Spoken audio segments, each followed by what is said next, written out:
گولیاں مارنی ہے تو میرے سینے پہ مارو، اس لیے کہ میں تو چاہتا ہی نہیں ہوں کہ جب مجھے موت آئے مجھے موت بھی عام نہ آئے، مجھے موت بھی ناموس رسالت پہ پہرا دیتے ہوئے، مجھے ناموس رسالت پہ پہرا دیتے ہوئے آئے۔ آج یہ چیلنج سے دنیا والوں کو میں یہ بات بھی کرتا ہوں، جو بڑے بڑے عہدیدار ہیں، جو بڑے بڑے تعلق دار ہیں، جن کے پاس لاکھوں کروڑوں کے حساب سے جائیدادیں بھی ہوں گی، ایک بات یاد رکھیے گا کہ آج اپنے سیکورٹی گارڈوں کو ہٹا کے میدان لگا دیں اور اس میدان کے اندر آ جائیں۔ آج تو قبلہ امیر المجاہدین اس دنیا کے اندر موجود نہیں ہیں، لیکن بڑے بڑے عہدیدار وہ اپنی سیکورٹیوں کو ہٹا کے میدان کے اندر آ جائیں۔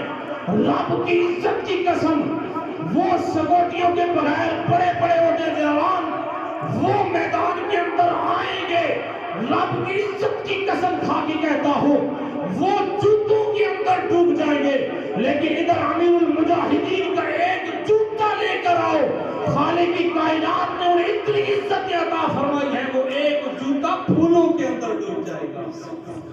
کیوں؟ اس لیے کہ انہوں نے ناموس رسالت پہ پہرا دیتے ہوئے اپنی زندگی کو گزارا ہے۔ اس نے اپنی زندگی کے جو شب و روز گزارے ہیں وہ دین مصطفیٰ کے مطابق اس نے اپنی زندگی کو گزارا ہے، تو رب کی ذات نے اسے عزتوں کے تاج پہنائے ہیں۔